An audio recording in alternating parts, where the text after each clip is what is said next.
Yo, welcome to Red River Podcast number 108. We did technically I'm going to put this on first, so we didn't do anything yet, so don't listen to what I'm saying. But 108. Yeah, 108. So Shout out to 108. Today we're going to do our favorite rock records of the year. Just basically anything that isn't hip hop. It doesn't really matter. We're not going to break it up too much. I have a lot of things that would never be on the same list, but it's not rap because that episode's coming on right after this. And we have our buddy Antonio back in the house. What up, gang? What up? Been a while. My favorite guy, fucking Antonio Luongo over there. Yeah, we got Luongo and Langdon in the house, so and Parker. yeah. So listen, before we start, I have some honorable mentions. And why do we do this? We do this because we're music fans. We love doing stuff like this. A lot of great music comes out, and this is like a good way to basically showcase these things that we all enjoyed through the year. We will all individually have a Spotify playlist to go along with our list, so that way people can, discover some of these things that maybe they didn't listen to, and then from there, that's how these bands continue to put out some good stuff. So, does anybody have honorable mentions, or am I the only one? I got 5. All right, yeah, I got a few too that go out to EPs that let's do it. Make the cut. Antonio, give me your honorables. All right, so obviously I always try to keep to LPs when it comes to these lists. I've been reading tons of stuff online, like Brooklyn Vegan and all that shit, and everybody always puts EPs on their list, but I kept them off. But there were some banger EPs that came out this year. Gates from New Jersey got back together and dropped an EP that I spun the shit out of. It's kind of shoegazy kind of stuff if you haven't heard them, but it's a band that unfortunately I slept on for years, got really into them, and then they broke up. So they dropped one this year and it did not disappoint. Fan-fucking-tastic. It's called Gates Here and Now. Then Laura Jane Grace of Against Me dropped an EP this year, At War with Silverfish. That was awesome. And Beach Bunny dropped an EP, Blame Game. Some fun kind of surfer punk female fronted stuff that was catchy as all hell. They got a lot of good stuff. They've been dropping some singles here and there with Tegan and Sarah featured on their stuff. So that one was on massive rotation this year for me. And then also, I'm going to shout out my boy, Fred Marciano from The Color Fred. He dropped like 8-9 singles this year. So unfortunately, they weren't a record, but he dropped a bunch of just catchy, great music. So, for fans of, Breaking Pangea or Taking Back Sunday, that haven't really caught on to what Fred's been doing with his solo stuff, The Color Fred, you need to hop on it because there's just, catchy tune after catchy tune. Cool. Awesome. Parker, what do you got? I got 2 Long Island bands, which is always cool. I always love to, support the local guys. So Extinction AD released a 4-song Chaos, Collision, Carnage, and Propaganda. They do a fucking sick Sepultura cover, which is Propaganda. Probably almost better than Sepultura does it. Second one is Become One, put out a 4-song Subsidence, and probably the best 4 songs that they've released. Yeah, without a doubt. I hit up Eddie and I think Mike after I heard it, and I was like, it's fucking really good. Yeah, definitely the best thing they've ever done. This next one hurts because I wanted it to make the top 10, but it came very close. Enforced, Kill Grid. So fucking good, so heavy, didn't make it, but definitely good for an honorable mention. Duran Duran, I know that's kind of weird coming from me, but they put out this fucking new album and I loved it called Future Past. It was so fucking catchy that I was just like, is this Duran Duran or is this Crosses? Like, I didn't know which fucking band it was because, sounded pretty similar. And then another one that breaks my heart to say is Carcass, The Last Carcass. Very close, just didn't make it. That's called Torn Arteries, still great, but just didn't make the top 10. Gotcha. Yeah, that's right. Actually, speaking of crosses, they just dropped a single a couple of days ago. That's fantastic. Yep. Yeah, but it's another cover, just like the last song. So Yeah, but they can do y- whatever they want. for sure, it's great. And it Great rules. cover. I don't even know the original. That's how good it is. So it doesn't even matter. Langdon, anything? Yeah, I got a couple of them that just narrowly missed the cut. Night Flight Orchestra's last record. Love that. King Gizzard and the Lizard Wizard put out 2 great albums. They're like a psychedelic band from, I think, Australia. Maggot Heart and Occultic Krati, I believe is how you pronounce it. They put out a split record, very punk metal influence. Gall's Word, which is the singer from Gargaroth, the black metal band, but this is more of like a shoegazy kind of metal record, kind of like how the singer of Emperor kind of went that direction after doing the black metal thing. Cadaver and Elder did a split album, if you like stoner metal or whatever you want to call it. Very good. And another band, Minuet Machine, they put out a lot of singles this year, but if you want a good overview of this band, they're it's like electronic Sisters of Mercy kind of stuff like that. They put out a live record called Saint Rave, and it's a good compilation of a lot of the singles they put out this year. Cool. All right. So Nice. I got a bunch. Descendants put out a record called Ninth and Walnut, which I thought was a really cool concept. So they found some of their old tapes when they were like younger, when they were making like the older records in the 80s, and some of these ideas never got formed into songs. So they thought, hey, why don't we play them as the adults that we are now and release it? So they did, real versions of those demos that they found, which I thought was really cool. Thrice put out a great record, Horizons East. Modest Mouse put out a great record, The Golden Casket. The Hold Steady put out another great record, Open Door Policy. This group, Viagra Boys, put out a record called Welfare Jazz. Really cool, like a heavier LCD sound system, just, I don't know, pretty chaotic. I love it. It almost has like the swagger of Eagles of Death Metal, just a little bit more Brooklyn. Waves, the band Waves put out a record called Hideaway. Now this is a band that consistently makes really good records. I think it's only one guy specifically, but they're one of those bands that quietly puts out really quality music a lot. Biffy Clyro put out a record, The Myth of Happy Ending. I forget. I think that's what it is. The Myth of something. Would have made my top 10. It's just like there's some really great songs on there, but then there's like a couple of songs where I just didn't really like his voice. An EP by the band Drug Church, Tawny. Awesome. 4 songs, really good band.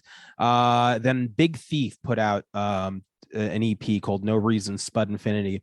Very cool indie rock, female singer, just really catchy stuff, very mellow. The band The Bronx put out a really good record that almost made my top 10. It's called 6. And then Weezer put out 2 really good records at the one that sounded like what's that guy with the piano? Ben Folds. It sounds like a Ben Folds record. And then the one that they did called Van Weezer had some really good songs. It was like 6 or 7 really bangers on there. So those are all my honorable mentions. And so let's kick it off. Number 10 favorite rock record of 2021. Antonio, give me some.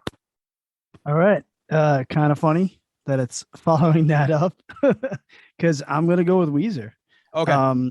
I think I put it OK Human / Van Weezer. Yeah. How many bands put out 2 full albums in 1 year, especially as produced and big as those 2 records? A lot of times when bands will do that, it's indie bands and it's cool. They set up, like we would record with General George and bang out 20 songs. But these were 2 ginormous records that were on 2 completely different sides of the coin. Yep. And I think what really hit me about OK Human is it's a way you've never heard Weezer before.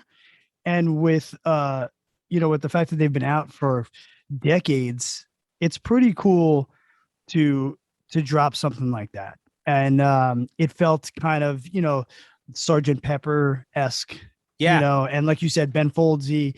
And there were just some songs, like when I first heard it, it was like a step back, but there were some songs, man, that stuck with me that I just kept singing in my head. And I was like, God damn it, you motherfuckers. Like Bird with a Broken Wing. I think the name Yeah, of the song. Yeah, it's great. It's like very Beatles-esque for sure.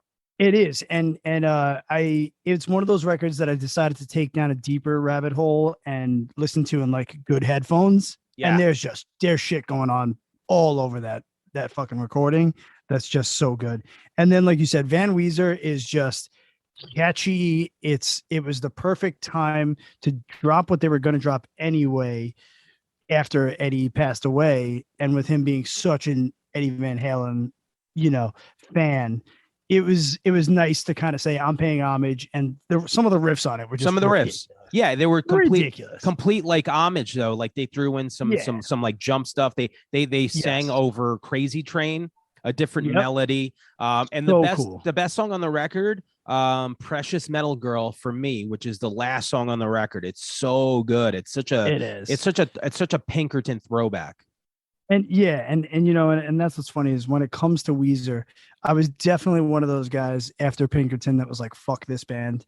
And then a bunch of years later, I saw them with the Pixies. Oh yeah, and that was great. It just looked like they were having fun again. Yep. And I was like, you know what? Let me go back and stop being like a fucking hardcore kid asshole and listen to some of this stuff. And it was great because now I had years of some music. Yeah, there was some radio friendly, cheesy stuff that I didn't care for, but there was still so much in there because he's such a great songwriter. So that had to drop on my top 10. So cool. Weezer across the board, both records, two sides of a coin. Love it. That was my 11. So I'm glad you got it in at 10. Parker, give me your number 10. All right. So number 10, my boys, my drummer with the big nipples are back from fucking Knocked Loose, baby. Yeah.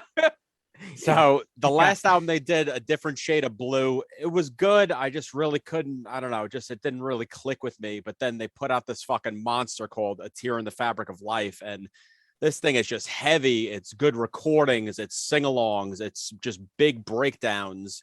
And they came back hard with this. I mean, I came into this band, in 2016 when they did this thing called Laugh Tracks, and I've been a fan ever since. I mean, they're just, young kids, younger band from like the middle of nowhere of like Oklahoma, I think they're from. And I dig it. They're definitely doing something different, and big fan. So that's my number 10. They did, along with the obviously Turnstile, like that's another band like Knocked Loose that's doing a lot of big things, getting a lot of attention. So I never really listened to them, and I just started listening to that record. It's pretty badass. Yeah. I mean, it wouldn't make my list because I really had no time with it, but yeah, it was fucking fantastic. Langan, number 10. Also, I got to mention my honorable mentions. I forgot to mention Mogwai's album that just missed my narrow cut, and I took it out of the running, but Black Label Society's new album. Personal favoritism, but I think it's the best thing. Shout out to Jeff. Best thing they've ever done. My number 10 is Ghost, Rights of Love and Reverence. That's Ghost, Ghost, not the Ghost that we all know. They pretty much a very aggro synthwave act, but like a lot of synthwave and darkwave bands, they've really taken a turn towards like a traditional Gothic sound, as far as like I mentioned, the Sisters of Mercy. But that name's going to come up a lot for me because the Sisters of Mercy's had a lot of babies this year. And, definitely. These guys really went that route, but it's still got an aggro edge to it, but it's fantastic. It's so well produced. I think they're one of the best people in that genre, and it was cool to see them try something new, and it works. Cool. Awesome. My number 10 is a group that basically has influenced my songwriting through my whole life. It's a new Face to Face record. It's No Way Out But Through. Trevor Keith is just a melody machine.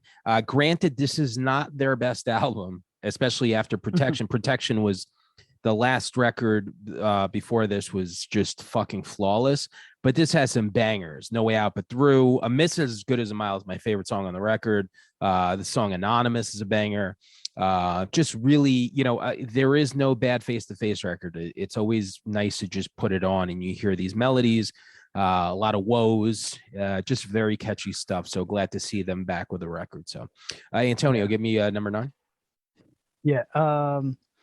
Funny that, and you did mention the Descendants. Just missed my list too. Mhm. I didn't know that about the Descendants record. Actually, Yeah, what you had pretty said, cool. and Yeah, it makes so much more sense now. yeah. Yeah, I was When like, you hear oh, the okay. songs, yeah, yeah. Yeah, totally.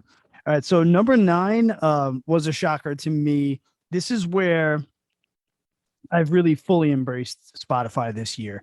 Not just about making playlists and carrying around everything in my pocket, but really letting it start to teach me Yeah, yeah. and show me new music. And I did that a lot this year. I really tried to just say, okay, what are these suggestions? What are these playlists? And go in deep.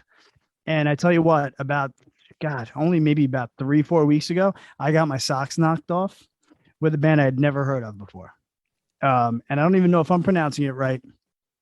You're So, not. Emil and the Sniffers, Oh, I don't know okay. if Yeah, yeah, yeah. I know them. Yeah, yeah. kind of like female fronted riot Yep. girl, like kind of punk stuff. Yep. And I mean, it's right up my alley. It's right in my roots of me playing music. Shout out to Scarab, one true thing. Ah, And I am, believe it or not, I'm picky when it comes to my female singers, and I think it's because my first serious band we had a girl singer, and I hated when people made comparisons to her to other singers, and um, they dropped an album called "Comfort to Me" that is just catchy, sometimes fast, sometimes poppy, sometimes raw as fuck, and it is so catchy. Yep. Can't get it out of my head. So shout out to Spotify for making me break out of my mold and not listen to the same 10 bands that, are only from before 2000 and spread my wings. It definitely made my top 10.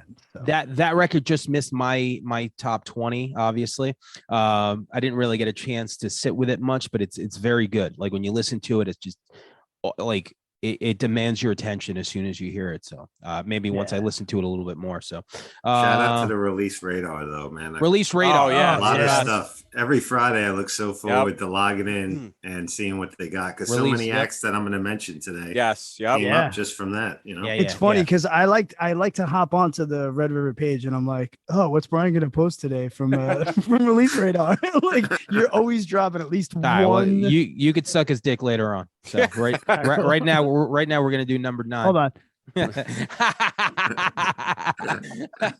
All right, Parker, give me number 9.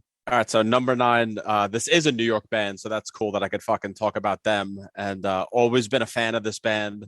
And this album was extra special because I was just like, oh, cool. They got now another guitarist from another one of my favorite bands. So I'm talking about the new Quicksand record called Distant Populations. So Steve from Caven is in this band now. Bass player, still with Deftones. It's kind of like an all-star band now. But I was blown away top to bottom of this album.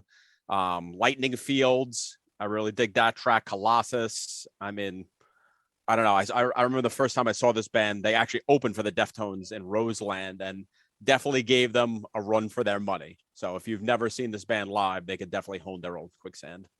Yeah, I'm so glad they added another guitarist. Because as much as I love that band, that was the last couple times I saw them with just Walter playing guitar. I'm like, there's a little bit something missing. Yeah. I mean, Tom Capone is just very hard to replace. But yeah, Steve Brodsky in the band, definitely a good move for sure. So Langan, number 9. this is a debut album from this guy, as far as I understand. His name is Dressel Amorosi. The album's called Death Meta, and it's an instrumental record. It's I guess of the synthwave camp, but it's some of my favorite things about that genre is I always said it's like the soundtrack to a movie that doesn't exist from like the 70s or 80s. And this particular album is more I'm not a big Giallo fan, but the music I would find in a Giallo on this album. And if you're a fan of like Goblin, that sound like on the Dario Argento films or on the Dawn of the Dead soundtrack, you will absolutely love this. It's one of the best I've heard. Shout out to our past guest, Simon Boswell. Yes. In the I bet house. he would love this. All right, cool. Yeah, we'll send it to him. So my number 9 is a band from the lovely area of Toledo, Ohio. They're called Citizen. when I first heard them, there was a record called Youth from 2013 that just blew my fucking socks off. And from there, this band's just been on my radar. They released a record this year called Life in Your Glass World. A little different than a lot of their other stuff. The production is a little bit more ambitious. A lot of that kick and hi-hat thing, you know, almost like a disco beat. But songs like Black and Red and Call Your Bluff, bangers. Like if you're listening to this and you're going to start with anything, start with the record Youth.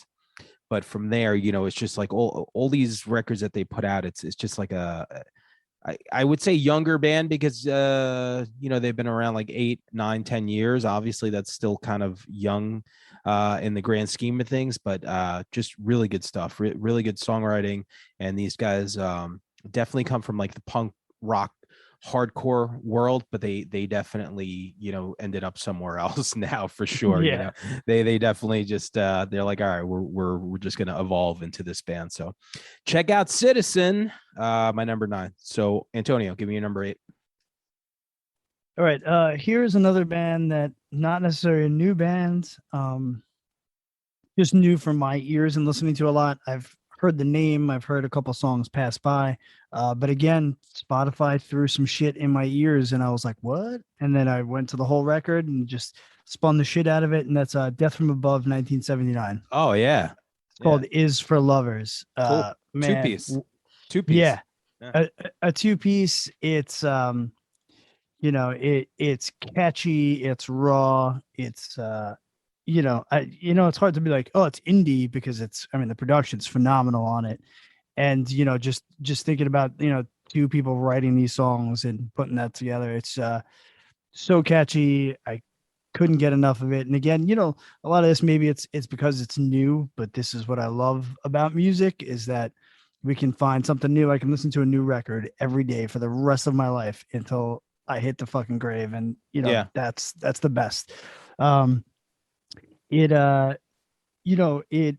It came on, you know, after I was listening to International Noise Conspiracy.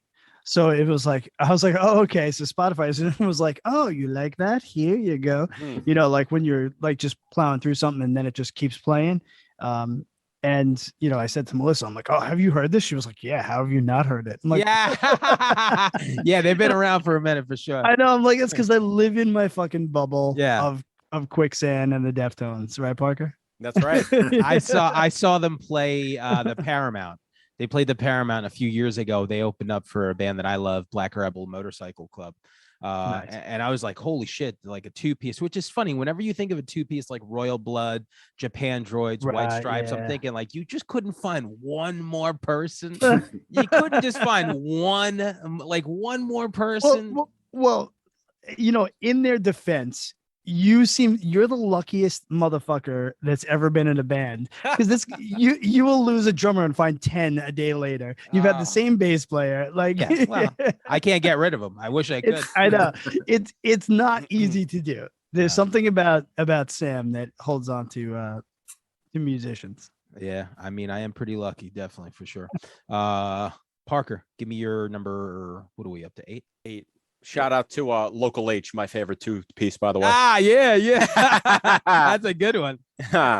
So we're talking about release radar and taking, you know, bands from other people that they suggest and stuff like this. So this one I actually took from Langan.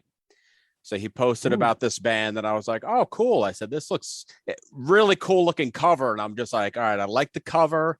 I like the name of the band. I like the name of the album. I just hope that the music doesn't suck. Well, it was the complete opposite for me. I fucking jumped into this thing.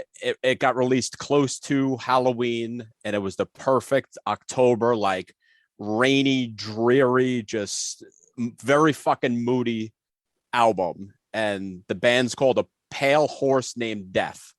And this album fucking takes you for a ride, man. It's like My Dying Bride, November Doom. It's very sludgy, you know, little hints of Typo Negative in there.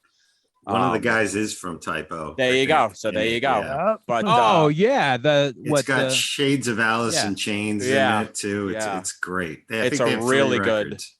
really good fucking album. So I delved deep into this, and I mean, it's catchy. It's everything. Nothing. I can't say anything bad about this album. Yeah, I forgot that's why the name sounded familiar, because it was one of the guys from Typo. Yeah. Yeah. Cool. All right. So Langan, give me your number 8. My number 8 is A Vow from the band Portal. They're an Australian, I guess you'd call them death metal, but it's it's not any kind of traditional death metal you've ever heard. They have like a great mystique about these guys. They all wear masks. They had the ghost thing before Ghost made it popular, but they're all like anonymous. You don't know who they are. There's an air of mystery about it. And It's like you go like through like Mushroom Head. Nice. Yes, exactly.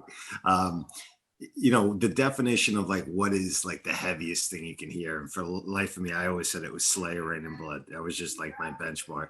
These guys are playing with like heaviness in a way I've never heard anyone play. It doesn't have like blast beats like you hear in a lot of death metal or stuff like that. They're doing it with like guitars, just vocal tone. It's like a nightmare on wax. It's completely progressive in what they do. Nobody sounds like these guys. It's definitely a trip, and if it's not for everybody. Yeah. With a name like Portal, obviously, If you can appreciate what they're trying to do, you'll never hear anything more unique than this band. Cool.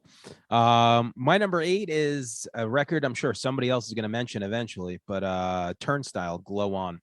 Yep. Man, I don't really give a shit about most bands that sound like this. The record Time and Space had the song Real Thing, and that was the first time I paid attention. I was like, oh, this is really cool. Like really cool. And then like Mystery ended up on my release radar, and I was like, God damn, I'm like, this song is so simple but so catchy. Yep. It's like hook of the hooks. It was like it was just like immediately like one of the catchiest songs. And then Blackout, Holiday, but this record in particular really did some like cool, like weird, like fucking just like they really went for it. Like they really had no like limit as to what they were going to try to do. And the bass player does all at like 35 minutes. Like the songs aren't that long. Like it's a short record, but fuck. Like they didn't try to stretch it out, No, this record's gonna be remembered because it's just like the riffs on it, the melodies on stuff like Alien Love Call. Like it's so simple and repetitive, but like the record plays out so well. Yeah, man, I'm so blown away by these songs like Fly Again, Holiday, just so I can't believe it. I'm like listening to every one of these songs going like, yo, this band really knocked it out of the park. So I'll shut up about it because I'm sure everyone else has it on their list, but that's my number 8. So Antonio, number 7. Whoa. All right, so my number 7 is going to a record that did get a little bit of a mention earlier, and that's going to be Thrice, Horizons East. Yeah. Thrice is definitely a big influential band for me when it comes to whenever I'm in an actual full band. They've been a consistent piece of my life for God knows how long. When I was in the Prize Fighter, I think Artist in the Ambulance was always the CD I put on when I was driving. You know what I mean? It was like I needed my catchy record, and it's another band that to me has never dropped a bad record. It's true. I think they came back pretty punching on this one. It was actually my first concert back after COVID. I went to see them at Terminal 5, with and Touche Amore played, and as much as Thrice made my number 7, I will got to give a shout out. Touche Amore blew Thrice out of the water as far as the night and just the performance and the energy and everything. But and that was my, shout out to Touche Amore because that was my number 1 listened to album this year on Spotify. was Lament, but Thrice just did it again for me. The production's phenomenal. There's catchiness. The guitar riffs are fantastic. And Dustin Kencher just has not just the voice, but this lyrical content that makes you really just kind of expand out. And it's not just the typical rhyme schemes, and even live they were great. But yeah, so Thrice Horizons East doing it again. Unique band, obviously Artist is the top of the mountain, but they're a band that never really put out a bad record, and it's the same four guys too. It's like really awesome. Really talented. I will say underrated at the moment for sure. I feel like they still have big popularity, but I think a lot of times people forget about them. So when it comes to like when people mention like influences, they don't get dropped in there much. I mean, I say it a lot. Them and Quicksand are always like a huge influence for me as a singer and a frontman. But yeah, they don't get the love they deserve sometimes. Yeah, you know what? It ends tonight. That's it. Now you threw him on there. So Parker, number 7. So another new band for me. The whole release radar thing. I checked out this band called Genghis Tron, they're called. Oh yeah. Yeah. Great record. Yeah. Pyrocene, I think it's called. Yeah. And it's like post rock, shoegaze, progressive metal. It's on Relapse. That's all that I'm gonna say. If you like the stuff that Relapse does, Botch, ISIS, stuff like that. Kurt from Converge produced it. It's kind of, takes you on a ride, this record. It's very very moody. That's why I wish it was a little bit more than 4 songs, but I think that they had broken up this band. I was reading about them. They broke up for 10 years, came back after 2010 and put out a couple albums. This is the only one that I've checked out so far, I'm not gonna lie, but since it's only 4 songs, I'm definitely gonna dive into the earlier stuff of this band. Cool. Does it make you play air drums? Definitely. Okay, good. Yeah. What can you give us a little bit of air drums? Since there you go. Perfect. that was for me because it's not a video. That was perfect 4/4 time right there. We're not a video show. There's just audio, so you guys missed it. Langan, number 7. Sorry, Langdon. I'll throw in my obligatory Turnstile entry because you just did them. I don't know what else I can add to that you didn't already say. I didn't know this band before, so I guess they were they heavier before? Because I heard a lot of things on like Facebook where they changed their sound. Not really. No? I think they just refined it. I think they were maybe a little bit more of a raw hardcore band. I think just a lot of people might have got angry that they're on Roadrunner, so it's like a bigger label Jesus and yada Christ. Yada. Yeah, all I heard was some really great hooks and great songs, great melodies, great production, and well, that's your problem. Yeah. I know. I tried to look up the good side. I shouldn't be on Facebook. Yeah, it's fantastic. It works as a whole piece, the whole album, it's perfect. Cool. So my number 7 is a group from I believe they're from Massachusetts. The singer was in a band called Have Heart. This group is called Fiddlehead.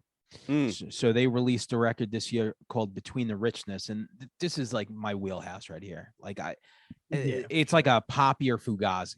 It's just fucking so good. Just like the guitar work is like, it's bright. I love it. I love like the notes that they play. Songs like Million Times, Down University, some really good stuff on here. But I mean, like specifically when I hear this, it's just if Fugazi was a lot poppier, that's what this band fucking sounds like to me. So if that sounds good to you, then definitely check it out. Between the Richness, 2021 record, my number 7. Cool. Number 6, Antonio. Number 6 is going to New York City's own Quicksand. Nice. Distant Population. Pew, pew, pew, pew. Yeah, I mean, I don't know what else there is to say. They're fucking legends. I mean, Slip is in my top 10 records of all time. Walter is the greatest frontman that plays a guitar. And just everything he touches to gold. is gold. Again, great addition to, live lineup, adding another guitarist again, which I thought was great. Anytime I've ever stepped into a studio, back in the day when I was playing bass in bands, I would say, make me sound like Sergio. I'd be like, I'd play a Quicksand song and I'd be like, that's what I want. Yeah. That's what we all want. yeah, exactly. So, this album, to me, definitely hit more than their last record.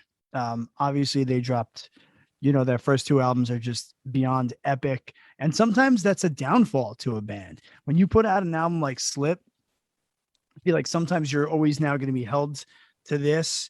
And, people always seem to be let down then when they listen to an album. I didn't feel let down. Came out during the summer. I cranked that shit in my backyard while I was swimming in my pool and drinking beers, and I was happy. Nice. And what more do you want out of music? So, Quicksand, shout out to Walter. He's still one of those guys when I'm in a room with him, I'm in awe, and he doesn't even feel or portray that because he's just literally like one of the dudes, which is what I think makes him so great from, Gorilla Biscuits, Youth of Today and on. So, enough sucking his dick, Quicksand. Shout out to Wally, young Wally. So that's Parker, number whatever that is. We're up to 6. 6. So another band that I was very upset that I tried, just it didn't hold my attention was that last Perturbator record, Lustful Sacraments. And I gave it a bunch of listens and I was just like, oh man, I'm like, this is good, but it's not like their older stuff. So it was one of those things where it was just like, oh, well, if you like this, check this band out. So I went to this other band called Ruin of Romantics that I'm sure Langen has heard of. They're from Paris, France. And they put out this album called Velvet Dawn. And it's almost like this band had what I was lacking with the Perturbator record. I don't know if it was just maybe because there's, vocals on this, because, the other band is mainly instrumental synthwave. But this was like best of both worlds. And, that's why I went with this over Perturbator. So it's Ruin of Romantics is the name of the band, and it's Velvet Dawn is the album. You know what I love? I know the band that he's talking about, and it's definitely not how he's pronouncing Probably it. not. But I just love it. Yeah. What is it? Perturbator, however you say it. What is it? Know. Langen? Perturbator. That's what it is. All right. I knew like it was close. Like, and we know the other word everybody's really thinking when he says it. Yeah. Rutabaga. Masturbator. Number 6. So Langen, number 6. My number 6 is Bleak Engineers. The album's called Unconscious. They're a like a dark wave duo from St. Petersburg, Russia. Very minimalistic, very Joy Division, again, Sisters of Mercy. But like I said, there was a big movement of that sound came back in a big way this last year, and I was all about it because Sisters of Mercy is one of my favorite bands of all time. But it's great. It's like I think it's like a 6 song. Normally I don't put EPs in this either, but it's just enough to be an album for me. But it's great if you like Joy Division, Sisters of Mercy, Bleak Engineers. Cool. My number 6 is the band that I fucking grew up on, and they still make great records. And this record blew me away. Dinosaur Jr., Sweep It Into Space. I feel like they've done enough in their career that I never expect to just love everything that they put out. But since reuniting, they just really consistently make great records. And this one is no different. Like from the opening track of I Ain't to I Ran Away. I just listened to this thinking like, Maskus's guitar work is just amazing. Lou doing his songs. It's just like, once again, it's like you listen to this record and it's like, how the fuck have you been around for almost 40 years and you're still making really great stuff? So anytime Dinosaur Jr. makes a record, I'm going to check it out. And so far, I have not been disappointed. If you're a fan of Dinosaur Jr., this is one of those records that you should definitely listen to. I know a lot of people just get stuck on the old stuff, but they've put out, I think, 4 albums since they reunited. And this one's a banger, man. So glad to see them back with another gem. And they covered The Cure, just like Heaven. Probably one of my favorite Cure covers of all time. Yes, yeah, because it had that fucking screamy part for sure. I remember. Yeah. And the best is they did it when that song was already a top 10 hit, and they were like, "We don't give a fuck. This song's so good, we're covering it." Yeah, it was You know? like It's ballsy, fucking forever ago. Yeah, for sure. Yeah. So that brings us to the top 5, man. We're here. So let's do it. Antonio, number 5. All right. Number 5 for me is going to go to probably one of my favorite singer-songwriters, another huge influence on me. And that's Ryan Adams, not Brian Adams, the Canadian gem, but Ryan Adams with Big Colors. That's a good record. Yeah. I mean, obviously I love all his stuff, but to be honest with you, his last album, Wednesdays, that came out in 2020 was a little different for him. And I feel like he was like, I'm going to step out of my comfort zone. And then he was like, what the fuck did I do? I'm getting back in my comfort zone. And this was like exactly that.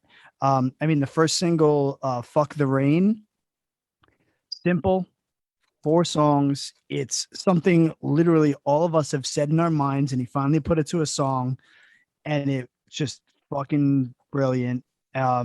And I tell you, man, I've been watching this guy over the last year on Instagram, and he has been live streaming every day. He live streamed an entire, I'm going to write and record a song right now in front of everybody. And it's just reconnecting with people in his sobriety and rediscovering his love for music. You could tell it in this record, and I'm super excited for what he's going to do next. But this album is just fucking fantastic. Yeah, I totally forgot. This record was supposed to come out a while ago, but obviously he had some issues with because of drama. But I remember the first single that dropped might have been Do Not Disturb. And when I heard that, I was like, oh, this is like the best song he's put out in like 4 years. And then from there, I was really excited for the record. And to be honest with you, this is an album that should have made my top 20. And I totally forgot about it now that I look at it. But that's a good one. Yeah, as you guys are mentioning stuff, I'm like, oh, I forgot about that record. You know what I mean? Or stuff that just made it, or, there was a lot, and there was even a lot of stuff, again, that I had never listened to. I mean, there's Ryan Adams, who's been a staple in my life for 20 plus years, but then again, I forgot to drop and mention like the new Trivium record. I never really listened to that band, and it got dropped on me from Spotify, and I was like, holy shit, this is, fucking blew me away. So there was a lot of music this year, man. That's the thing with Spotify. We were talking about this on the hip hop episode. It's just that if you're into hearing new stuff, which we obviously all are, you're constantly every Friday being bombarded with bangers. And you go through these lists at the end of the year and you're like, oh my God, that's some album that came out in February. Like, I totally forgot. And I loved it when it came out. But I feel like this year was even more so. And maybe that's because everybody sat home last year because they weren't touring. So for some bands that, all live in the same state and maybe, have accessibility to record separately and the type of musicians that can do that did it. And, there was just, it just filled, that hole. Yep. Filling that hole is what we like to do. So speaking of filling holes, fill in that number 5 hole for me, Parker. Well, I'm Irish, so I can only go like halfway. So that's it. You got a hole puncher. All head, no neck, baby. That's what they call me. So one of my favorites came back this year. The Kings of Space Rock Failure came back. Oh yeah, you're right. Wild Type Droid. So I saw these guys live twice. Fucking kick ass. Fucking Ken Andrews is the fucking man. Can do no wrong in my eyes. I came into this band late. I wasn't listening to them when it came out, obviously, but then Saturday Savior, somehow I heard that song and I'm like, what the fuck is this? I've never I've never heard anything like this. And then that was it. Then I've just been a fan ever since. And if you haven't seen them, I mean, they're a 3-piece. I know that we were just talking about 2 pieces, but what a great fucking live band, and they could fucking hold their own as a 3-piece. You don't miss a member with them. Like sonically, they're amazing. I came into them later as well, maybe like 2002, 2003. And I mean, yeah, I guess they were already disbanded. Like he was doing year of the Rabbit by then. Mm-hmm. But this record came out, and I didn't get a chance to listen to it, so I couldn't throw it on my list. So I, and I knew it. I was like, it just came out not too long ago. And I had the drummer was actually on Facebook talking about, I guess he's offering himself up. Like if anyone needs a drummer for a recording, I guess you pay him for the session. I was like, I'm thinking like, that's a pretty cool idea. Yeah. You're like, yeah, like it would be cool. I've been doing a new drummer every EP. I honestly, only he'll charge me, so I don't know about it. Yeah, I'll get Parker instead. That's it, man. All right, Langen, number 5. My number 5 is this band from Norway, I believe, called Heave Blood and Die. Nice, it's a good title. The album's called they're pretty good. Yeah. They you hear that band name and they're from Norway, and you're thinking, and I'm mentioning them, but it's not a black metal band. They are a post-punk kind of. There's shades of The Cure in there, a lot of Depeche Mode, shades of shoegaze, Manchester sounds. Nice. I guess they're kind of like lyrically like very political or anti-capitalist or whatever, but I don't really listen to lyrics ever anymore. So just musically, like they're taking all the elements of quote unquote alternative music that I've listened to over the years and like threw it in a blender, and it's fantastic. And it came out of nowhere. I never heard of this band before.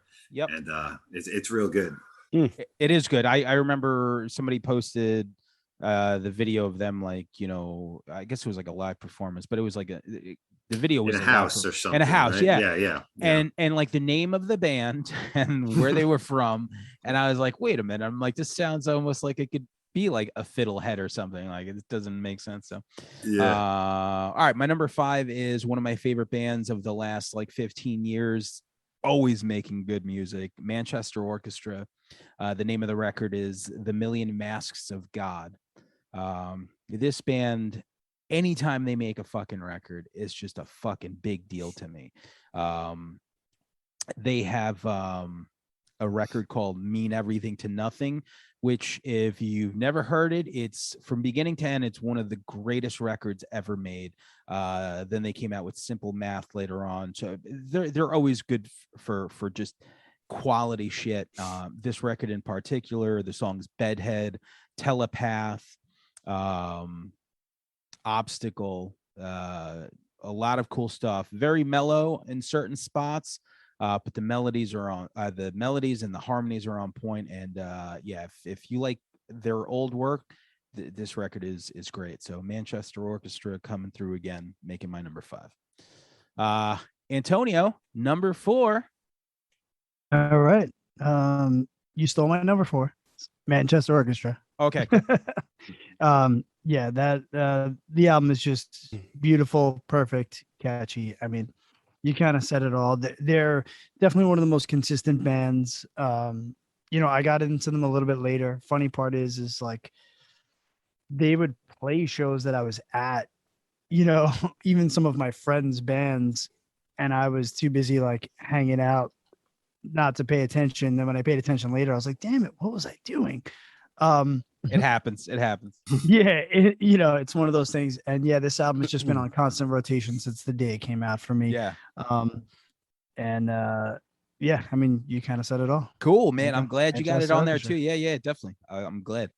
Parker, hit me with that number 4. I'm fucking pissed because I just realized that this thing is a duo, this band. So I'm gonna take back Local H, I'm gonna replace it with a band called Zombie. So they put out this album called Liquid Crystal, and this fucking thing wails, man. Fucking duo, instrumental. I mean, it sounds everything from like John Carpenter to Goblin. I mean, you got some elements of that band Torch in there. I mean, you just want to put this thing on, and it just takes you for a ride. Yeah, they're great. Yeah. You want to floor punch it out, man. I do, baby. Speaking of Local H, Karen's sister always asks me to like cover certain songs, And one day she asked me to cover a Local H song, and I was like, "What is this band?" Yeah. So it's funny that you mentioned them. Maybe I'll listen to them.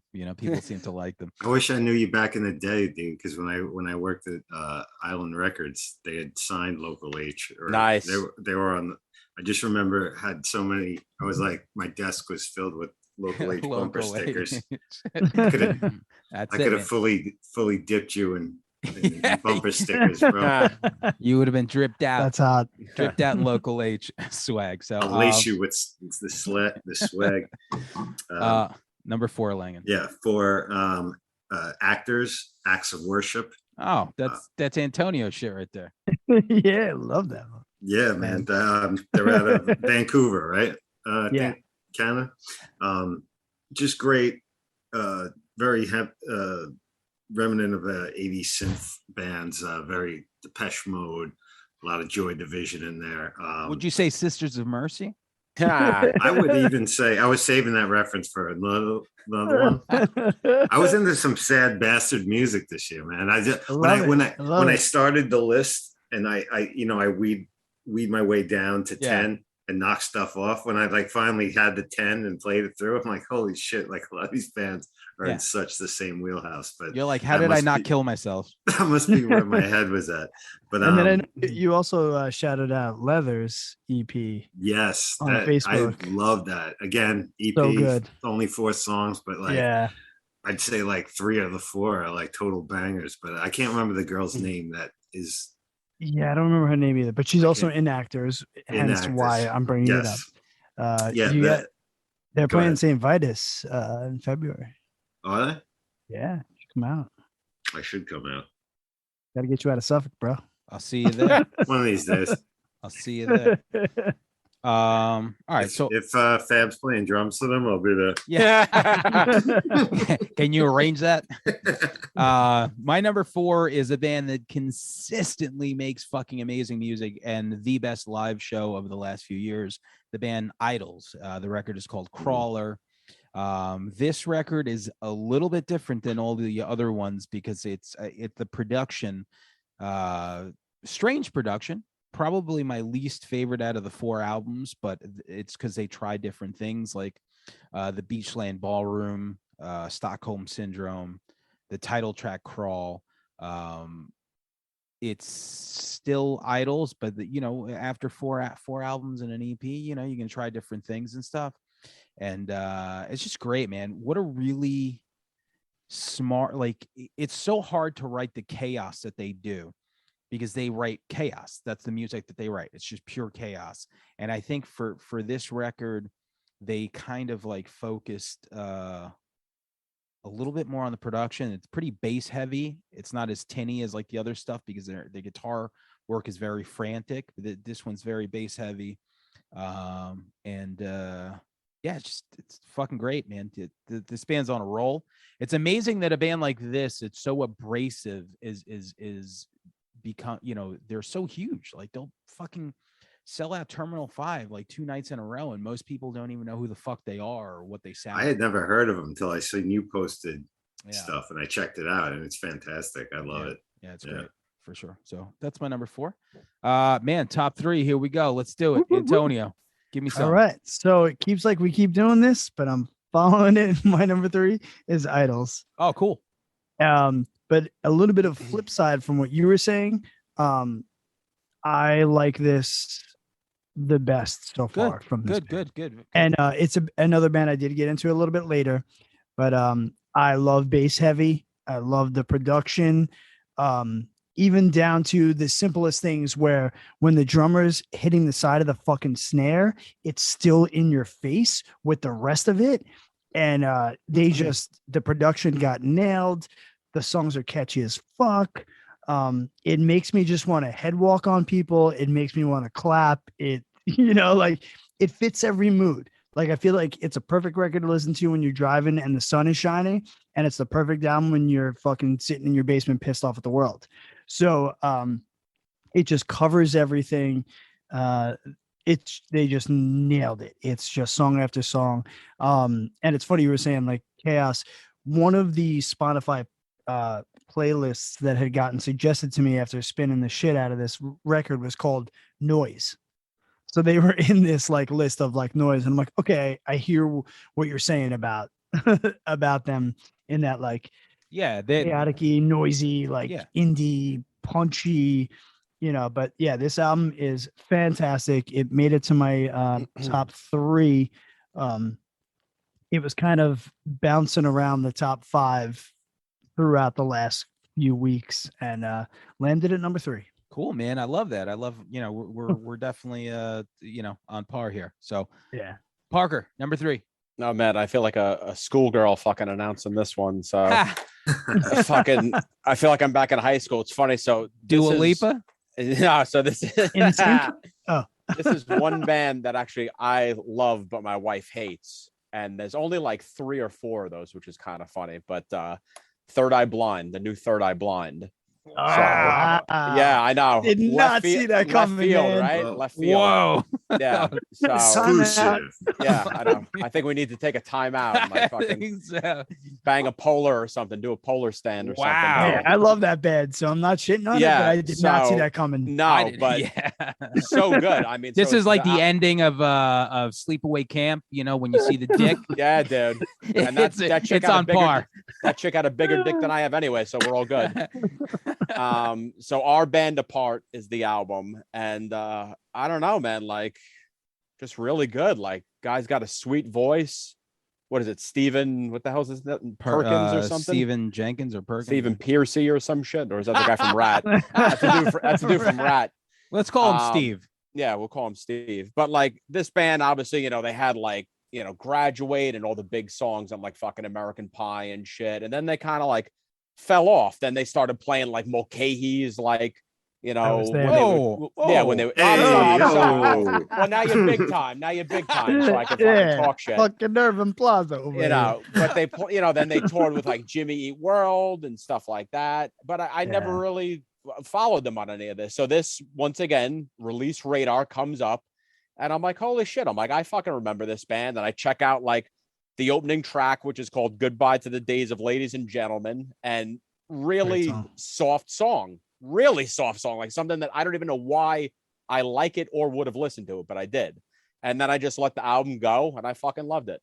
This guy gets 18 months sober and he turns into a Third Eye Blind fan. I don't even know, man. Well, I got to tell this story real quick. When they played, with Jimmy Eat World at Jones Beach, I took my kids. Oh, it rained, right? And it fucking poured. I was there. Yeah, you were there. We saw you. Yeah, me and Elvis saw you. And the funny part is Elvis didn't give a shit. He was in his poncho. And when I look over and he's singing Semi-Charmed Kind of Life, I'm like, my 8-year-old is singing in the rain to a song about crystal meth and sex. And I don't know if I win as a father or if I completely am like a fucked up parent. Nah, you win. You win. It's a magical moment. Yeah, that's awesome. Yeah. You would never know until one day someone mentions it to you and you're like, oh, I guess. Yeah, wait a minute. What's up with these lyrics? You would never know, but that's awesome. Cool. Good number 3. Definitely, that was like the plot twist of the episode. So Langdon, number 3. My number 3, Parker mentioned him before, an honorable mention, Enforced Kill Grid. I guess a thrash crossover, I guess you call them, from Richmond, Virginia. The riffs on this record are so fat. These guys like kind of fill the void that Power Trip has left for me.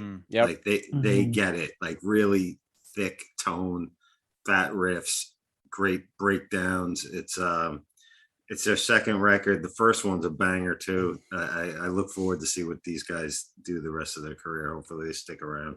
Yeah, man. Every time you say Power Trip, I still can't believe Riley is not. It's fucking crazy. Such a shame. My number 3 has been mentioned by everyone so far, I'm pretty sure. Quicksand, Distant Populations. This is the fucking shit right here. I liked the last record, but it was different. No Tom Capone. Tom Capone was such a big part of that sound to me, that when I first heard the songs on this, like Inversion, Lightning Field, like I was like, oh, this is a quick, like it felt like a goddamn Quicksand album. Like the riffs, the way it was, like the melodies, you know, EMDR, The Philosopher. I mean, just every song on here has the Quicksand groove, and the production is fucking great. And man, it's just, I love it. To me, Walter Schreifels is he's on my Mount Rushmore of songwriters. Yeah, 100%. Everything he's done from, Quicksand to that first Civ record to, Walking Concert, Rival Schools.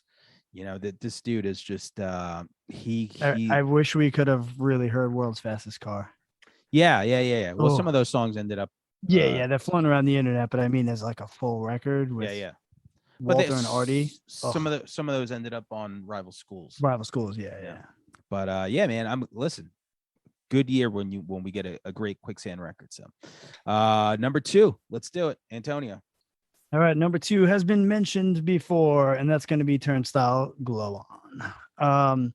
So personally, never really a super Turnstile person. Heard them, thought it was good. Never really bought the records, never saw them live. And then I heard this record and I was like, what the holy fuck? It was it gave me that same kind of feeling that I got the first time I heard Refuse the Shape of Funk to Come. Now, I don't want to say it's up to that par, because that's to me, probably in my top 5 favorite albums of all time, every genre, you're going to see that record. But it had that same little allure to it where I'm going to give you heavy, I'm going to give you catchy, I'm going to give you electronic. It's just all melted into one like giant kick in the dick. Cohesive though, like that record. Yes. It's a continuation. I don't feel like it ever stops. It just goes to like those interludes, to those melodies. And I think that's where they get away with all the songs being so short. Because like I said, the full album itself is maybe 35, 36 minutes long. It's 35. But it does seem like one whole full cohesive thing. And I've been watching some clips from their record release show online, and just the energy that the people have as well is really coming through. They're pulling it off insane live. Infectious. So I definitely can't wait till hopefully things go back to being normal and I can see them do this record live. But fucking Turnstile, Glow On, fucking killer. Number 2. Love it. Parker, number 2. So my number 2 is also Turnstile Glow On. So they released this Love Connection, this like four video small movie thing, and just I guess kind of just gets into all the types of different influences, that they could kind of play their instruments with. And I was blown away. They put together this, it was just like a little movie, almost like a mini concert. And this kind of reminded me, I don't want to say musically like Silent Majority, Life of Its Spectator, but I got the same feeling, which I hadn't felt since then. Like I wanted to get in my car, roll the fucking windows down, and just blast this thing and just drive for fucking 30 minutes. And go to a party at Rich's? Yeah. And I hadn't felt this in, what is that, 30 fucking years that came out, 25 years or whatever. Yeah. Same thing. Like I had listened to the previous album. It was cool. Never saw them live, but this is a fucking monster. This is like its own entity, this album. Yeah. I guess that's the only one that we all 4 of us had, right? Yeah, I think so. So you don't have Quicksand up there. So yeah, that was the only thing. So cool. Yep. Lange, number 2. My number 2 is Carcass, Torn Arteries. I always loved this band, especially when they hit the Heartwork sound. They were ahead of their time then. But for a band to take that much time off and come back the way they have with Surgical Steel in this record, very few bands like that I could think of. Alice in Chains took a long gap and came back amazing. It's like bands don't come back and don't miss a step that often. Very rare. And these guys are crushing it still. It's they picked up right where they left off, and it's great riffs, great guitar playing. It's fantastic. Love it. Cool. My number two and my number one are exciting for me because they're definitely the two records that I love the most this year. Very, very good. So my number two is a band called Cloud Nothings from Ohio, and the record is called The Shadow I Remember. And this is just indie rock goodness. It's just like fuzz guitars, really catchy choruses, songs like Nothing Without You, Open Rain. I mean, this band, Cloud Nothings, probably putting out quality shit since 2012. But this record is just catchy song after catchy song. I'm trying to think of something to compare it to. Just the best parts of like indie rock, man. Like it's just like very cool guitar work.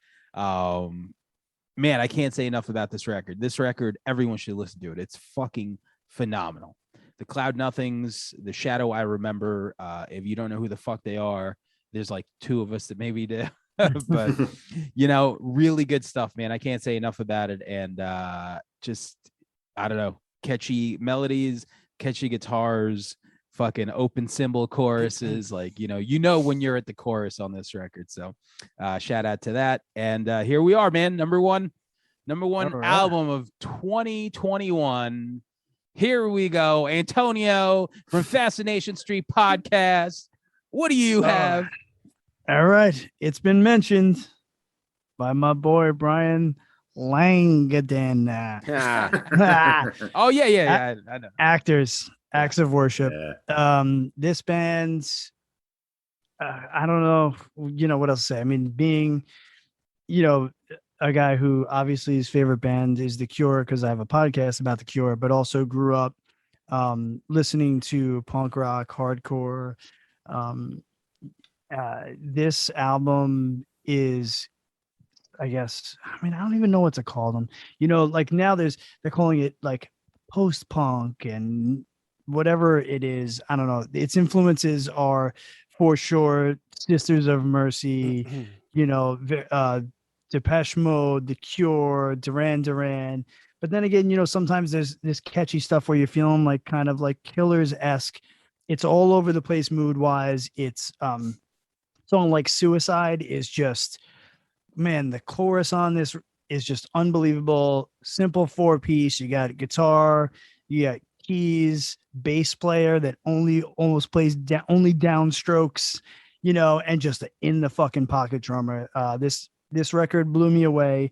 They're doing big things. They are from Canada, and I think by the time we're wrapping up, next year's top albums, I think a lot more people are going to be hearing this band. They're going to be doing some big stuff, and I can't. It's going to be wait to see where it goes. Yeah, it's going to start here. Absolutely, you heard it here first. Fuck Casey Kasem. Wow, but yeah, actors. Well, not too soon. Yeah, too soon. Actors, Acts of Worship. If you like, anything new wavy, punky, catchy, check it out. It is definitely worth a listen. It is by far my number one album of the year. Nice. Awesome. Parker, number one. What do you have? So Langen actually you look like you're ready to tell us the secret. Let's go. Yeah, well, Langen mentioned them. They were in his, his honorable mentions, but man, I fucking love this band, Night Flight Orchestra. So just huge fucking, this band should be playing fucking goddamn stadiums. Like the huge choruses, there's like fucking 12 people in the band, fucking backup singers. Like keyboard players. It's like the best parts of like fucking Toto, Kiss, Ghost, REO Speedwagon, like all fucking put together. Wow. Like every band I never want to hear in my whole life. Well, fucking that's your goddamn problem, right? But there is like a whole AOR music revival going on in Europe. Yeah. And like the singer of Night Flight Orchestra is from Soilwork. And then the bass players from Arch Enemy, which is crazy because you got these two guys in like borderline like death metal bands playing in a band that sounds like fucking like ABBA, like that should be playing on fucking like Solid Gold. You know who I blame? Ghost. Ghost. Well, no, it's true. Ghost basically said like that dude once he said I wanted to do a satanic Kansas, I was like, wait a minute. I'm like, Yeah. that's exactly what the fuck you did. You Yeah. son of a Yes. You bitch. Yeah. son of a, you snuck that in. That's a good record. Yeah. Cool. All right. Number one. Yeah, that was the first thing Langan mentioned. So Yep. Yeah. Brian, number one. My number one, Parker mentioned before, Perturbaminator. Was that Rise of, Terminator? Rise of the Machines Permanent Part 3? Lustful Sacraments. The second I heard this record, I knew it was my favorite record of the year, just like in our hip hop episode when we talked about Rome Streets. Yeah. I'm like, this is the bar for me. I'm gonna have to edit that out. It's Sisters of Mercy esque. I like the direction that he's taking. I love his old stuff. That was very much like, sounded like an 80s sci-fi soundtrack, and I dug that. But I like he did that for so long and he nailed it. So I like that he tried something else here, and he was always implementing like a lot of rock guitar. He plays a lot of metal festivals like with this music and stuff. So he has like a reach into a lot of different camps, and I like the chance he took, and it works for me. And if you like dark wave and EBM music and all that classic 80s sounds of the bands we've mentioned before, it's fantastic. Perturbator. Cool. Lustful Sacraments. I'm definitely gonna check that out. So here we go. My number one. I love Jack Antonoff, man. He was in a band called Fun, which was pretty popular.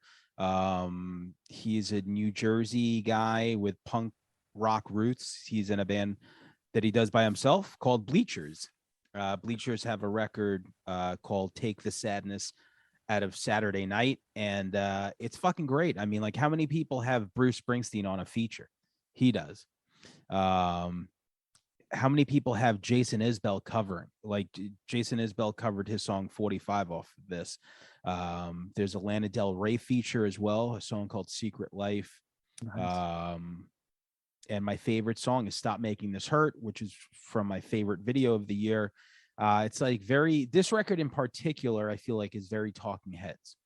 So if that's the type of shit you fuck with, this is my number one album of the year, without a doubt. It's just fucking brilliant. The guy, he's a songwriter. He writes stuff with, Lorde and Taylor Swift and all this other shit. So he's super talented, super plugged in, and this record is the best album of the year, if you ask me. And if you don't know what the fuck it is, you should definitely listen to Bleacher. So cool. Here we go. We did everything. Did it in 80 minutes. So people don't kill themselves, which is good, especially after, the hour after this with the hip hop stuff. If there isn't something for you to listen to out of all, I mean, this is a wide Wide selection net. between the four. Yeah, of we us. covered it all for sure. Yeah. Wide net, and all of us are going to have individual playlists. So, as you listen to the episode, if you want to check out any of our playlists, just let me know, and I'll post it somewhere, and that way you have a reference to what we're talking about. So, guys, thanks for doing this. Awesome. Yeah, thanks for having me. Antonio, thanks for jumping on with us for these meaningless conversations of stupidity. So, guys, live long and prosper. Assalamu alaikum. Now we ready. Rolls Royce pull up, black boy hop out. Shout out to my mother and my father didn't pull out. MSG sell out, fuck these niggas yap bout.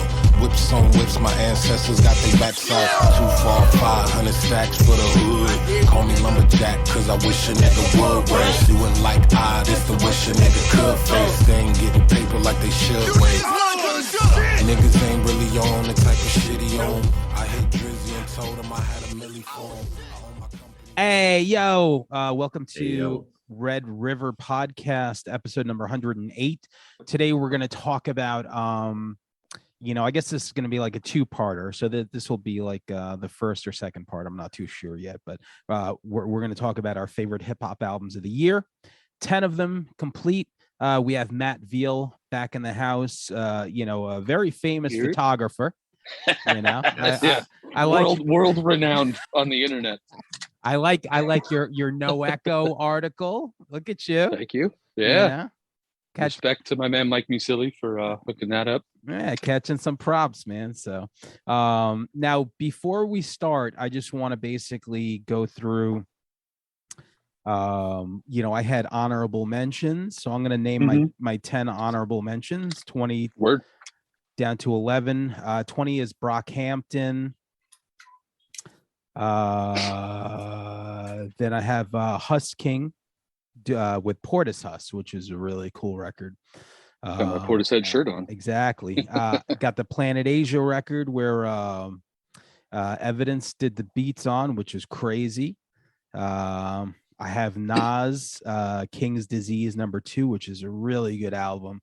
Might end up on someone's top 10. Apollo Brown's latest record. Then Rome Streets and Ransom. Killer duo at 15. The new Atmosphere record I have at 14. It's called Word. Good. It's fucking really good, man. A real great return to form. I love that. I loved it. 13, I have Conway the Machine with La Machina.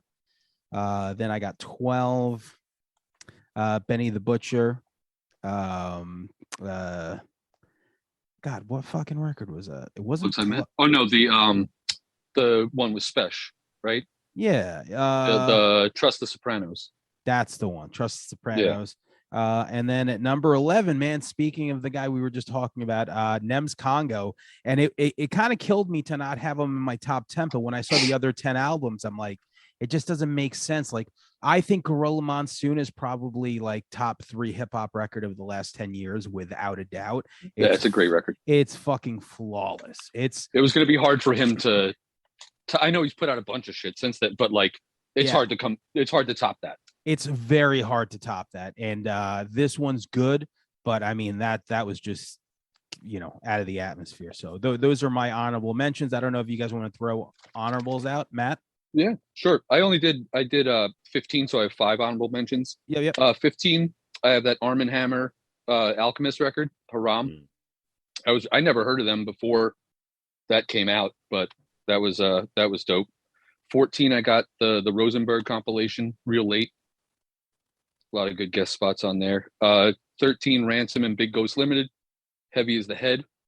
That was tough to not put in my top 10, to be honest. That's a good one, man. I checked that out real late in the year, like after it had been out for a while. So like I didn't have time to really sit with it. So like number 12, I got Benny, Plugs I Met 2. And number 11, I got Big Kahuna OG and Monday Night, Shark Report. Awesome. Dudes out of Richmond who are fucking awesome. Langan, anything? Yeah, I mean, this was so hard. I mean, I have like 20 things. I probably could have gave like a solid 30, like if we did that this year. So I'll Me too. I'll name off a couple, no particular order. Jazz Spastics, Camera of Soul, Blizz from Juice. Oh yeah. Yo, fucking Gore, our buddy, Lord Goat, man. He did the production on a lot of those songs, and that was a great record. Album cover of the year too. Yeah. That was a great album cover.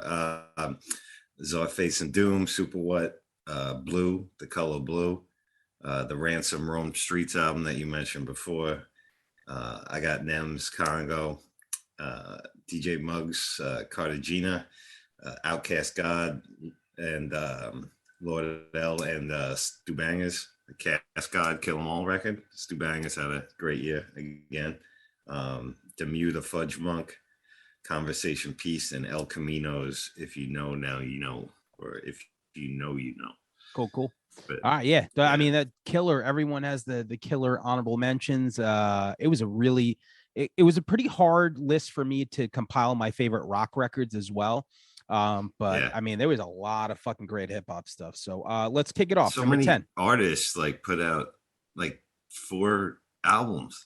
Well, here's what I want to say about that. Like, I think it really comes down to Spotify. So like the thing with that is like, I feel like a lot of these guys are used to eating a certain amount. And I feel like they're like, okay, I can't release one record because I can't live off of those streams and that revenue.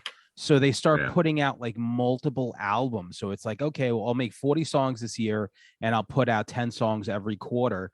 which I guess is Mhm. cool for them, but in a way, it's just kind of obnoxious because there's a lot of records. It's like, man, it's like when you're up to your 4th release in a year, it's like I got to pick one to go with because it's like Yeah.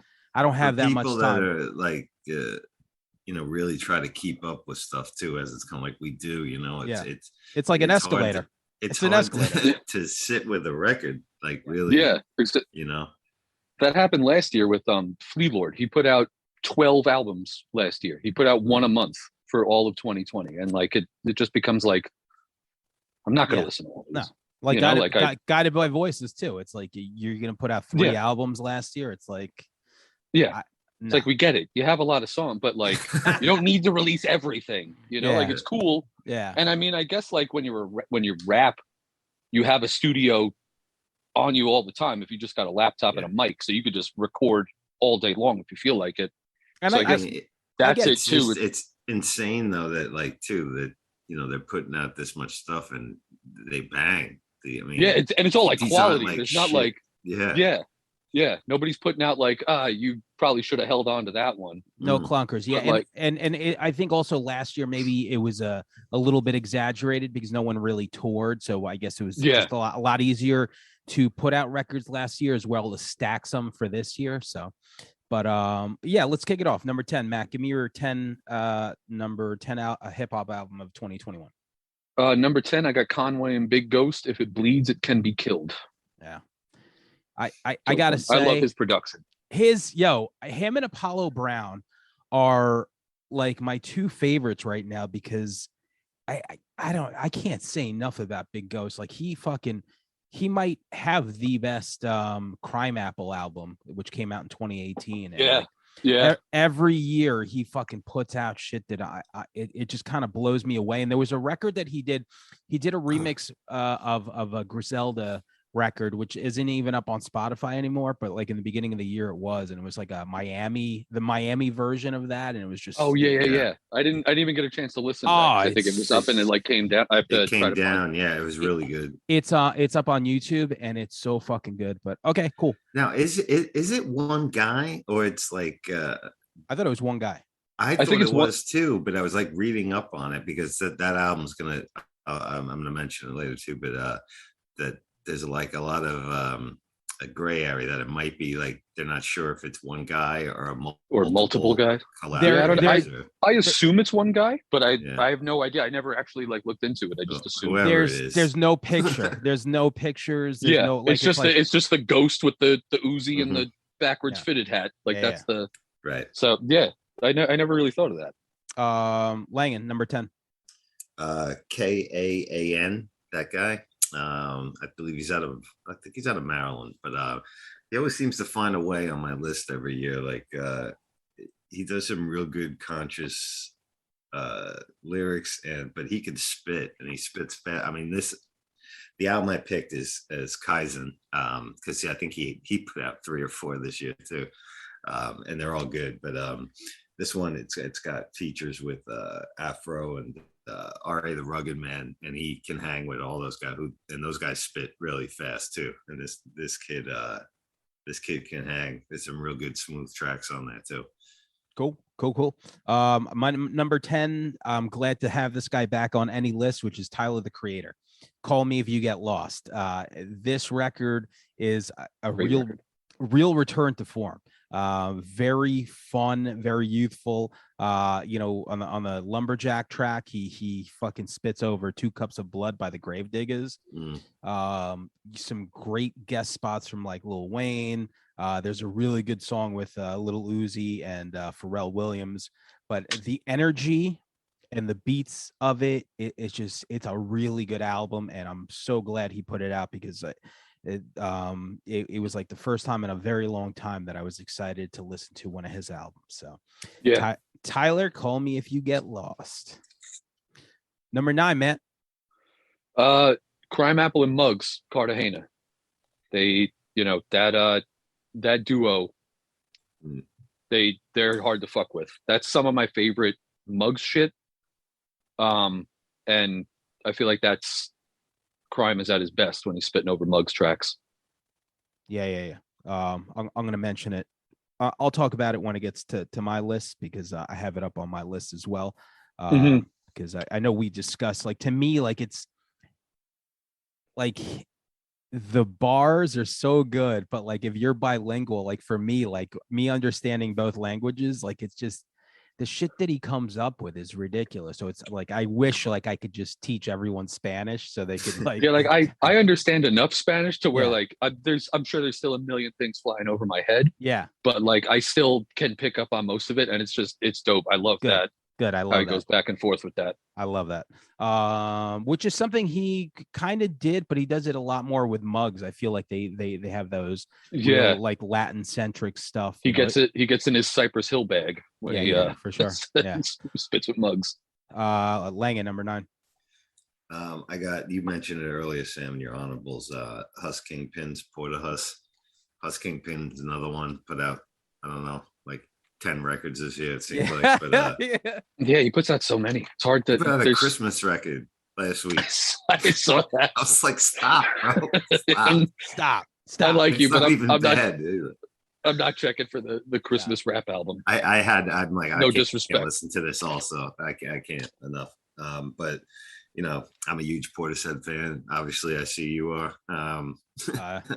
Yeah, I mean, they just so their music was meant for like hip hop lyrics over it, and Yep. I would even love to see them. I mean, they obviously don't have a big work ethic, Portishead, but like do like something like Fantagram did, you know, with, I mean, I didn't like the Big Grams thing, but I would love to see them collaborate with some MCs, Yeah, like that'd with be a dope. live band.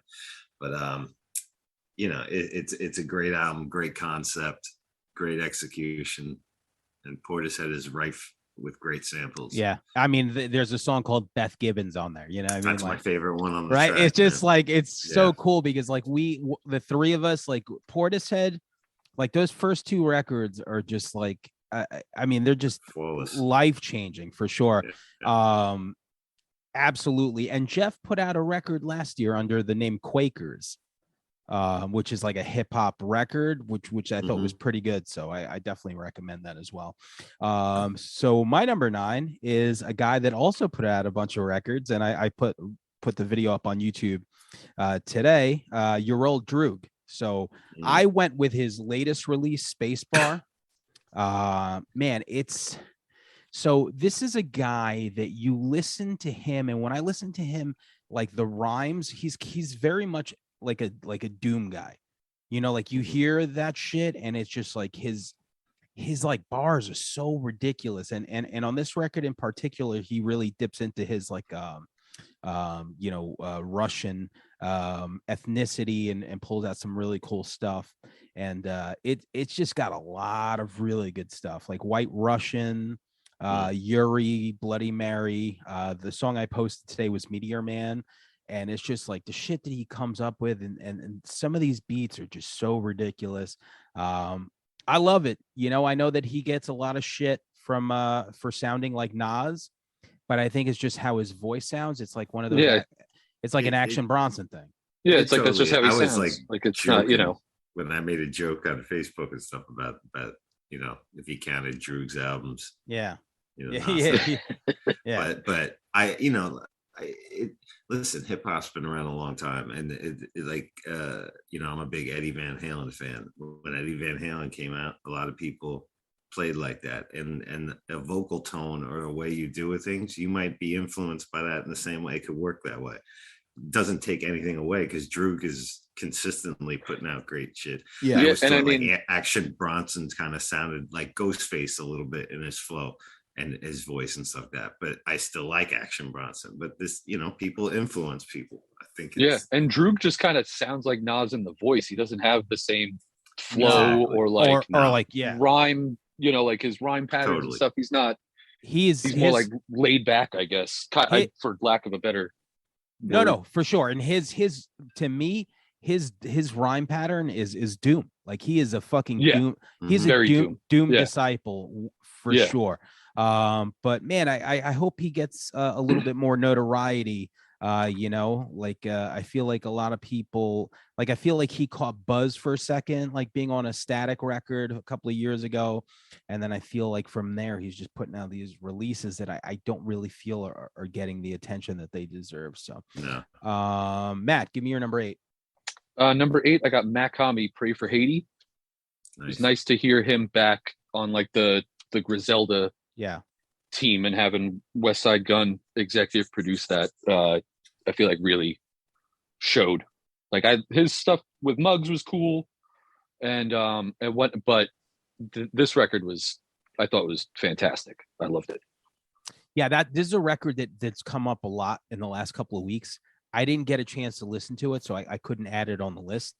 But a lot of people, it made a lot of year-end lists, like where people are just really excited about this record. So I got to go back and listen to it for sure, because I love that he got back with the crew. So it's out on Griselda Records. I mean, they got a great stable right now with Rome Street. Yeah. Oh yeah. So for sure. Langan, number 8. My number 8. I'm like editing this as we go here, but I'm gonna, with Muggs, he with so much great stuff. I could have easily put, like, I think he put out 5 records this year of straight hip hop, and and that other one that was kind of like rock down tempo. That one. I have it. It came me. like Sacred Bones put it out. I forget what the. Yeah, but I forget the name. I of it. easily could have had Muggs like all over this, so I just like dropped it to 2. Yeah. So I'm gonna put his American Cheese record.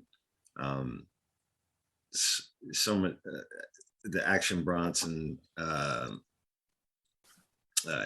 Don't ride. Wow, I don't have the song in front of me. I think it's the second one on the record, but the Action Bronson track, and Mayhem Lauren, who's another one. When you mentioned Crime Apple before, the Mayhem Lauren stuff with Muggs is like always fantastic. Yeah, I think Don't Ride with Drugs or something like that. It. Yeah, that's my favorite track on the record. Yeah, but, that track's great. It's just that, that dark Muggs with those little piano, Yeah, it's just sinister. Yeah, and here's a guy, I mean, like, he's been doing it, like Cypress Hill came out so goddamn long ago, and now he talked about, there's like a little documentary, maybe 17-18 minutes up on YouTube about Muggs and his career. It's fucking great. It's a really solid 18 minutes, and he talked about just like why he dipped out in the middle of his career, because he said once the stream, first of all, he said he got like kind of bored with hip hop around the time that Cypress Hill was out. He's just like, whatever, I'm just gonna, that's why I did the record with Tricky, like right. And then from there he just saw like streaming and like people like taking music. He's like, I didn't really want to fuck with music. And then he said once the streaming sites got up to date, and like the revenue started coming in, he's like, that excited him again. Then he's like, from that moment on, he's like, all right, now I can make my own videos, I could do this. Super DIY. I mean, the guy buys a fucking vinyl printing plant. Like this dude is a one-stop shop. Like he gets somebody that he's into, that he respects. They make a record in a week. They fucking put it out. He pumps it. Like, it's just, I mean, he's making up for lost time, man. I mean, he posted on Instagram like last week or 2 weeks ago that he found a bunch of tapes from the 90s that had like 300 beats that he never used on them. So ridiculous. I think 2022 is about to be insane if he decides to use those. My number 8, Big Ghost, man. Big Ghost Limited with Eddie Kane, A Tree Grows in Brooklyn. Nice. This record fucking blew me away. Like, it really blew me away. Like, I can't believe how much I like it.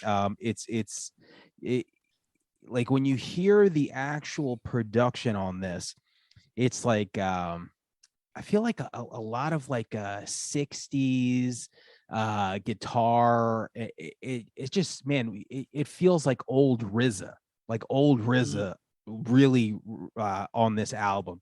Some really good stuff on here. East Flatbush, Can't Look Back. What's another really good one?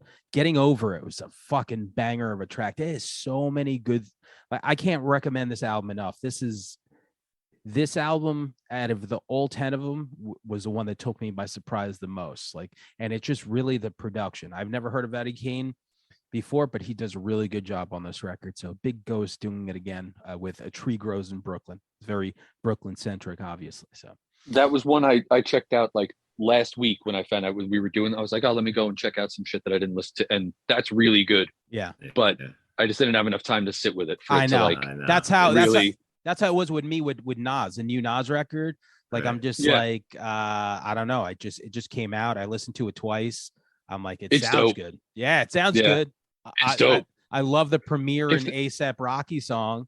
Yeah, if that came out earlier in the year, I think it would definitely be Yeah. on my Yeah. list for sure. Might have to throw it on for next year. So cool. Yeah. So we're up to number 7. Number 7, I got West Side Gun, Hitler Wears Hermes 8, and I'm going to cop out and I'm going to pick both of them Mhm. because even he said it's one album and not 2 albums. So that's my my cop out answer instead of picking Just side A or use side B. use your illusion. Yeah. Yeah. He said it's 2 sides of the same album. They just released it this. They work If I had to together pick one, in a pair. yeah, side B probably more than A, but overall, just a great record. The Rome Streets guest spots are awesome. Stove God is dope. It's just a great overall record. Langan, number 7. My number 7 is Vinny Paz's "Burn Everything That Bears Your Name." Big album. I mean, I think there was like 20 tracks on this record. There's a lot of songs, yeah. A lot of songs on there.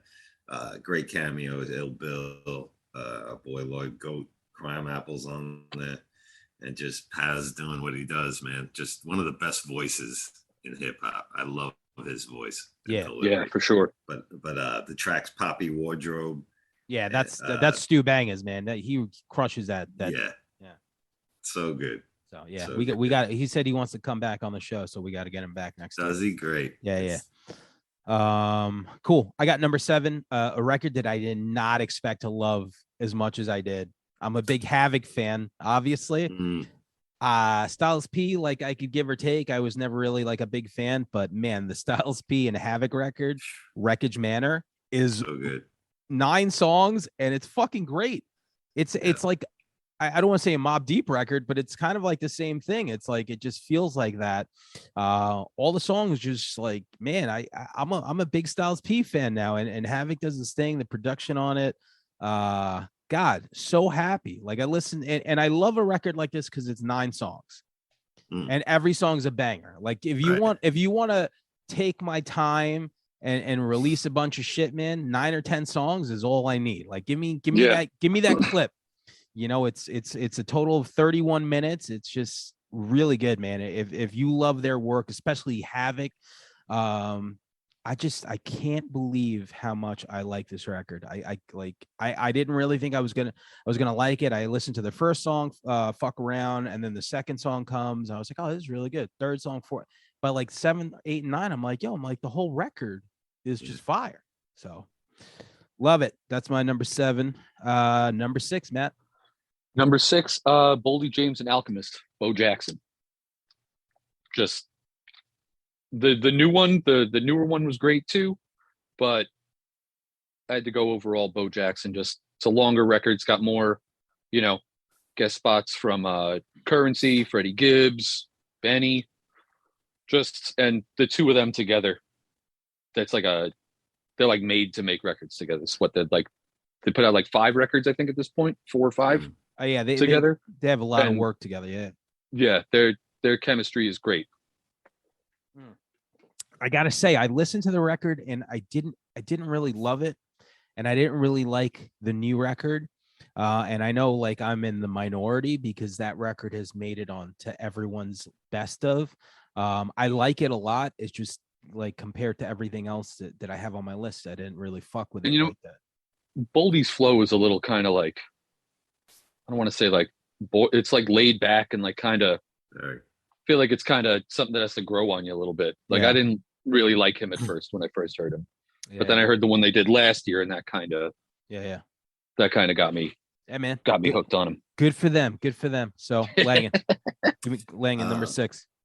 Yeah, I got the Benny the Butcher 38 Special, Trust the Sopranos. Yeah, which I think was on your guys. It was on my honorable mention, and it's just fine. It was between that and Plugs, but I really like this one more than Plugs. Same with me. Same with me. Both although Plugs 1 is the best, but Bugs One is Yeah. awesome.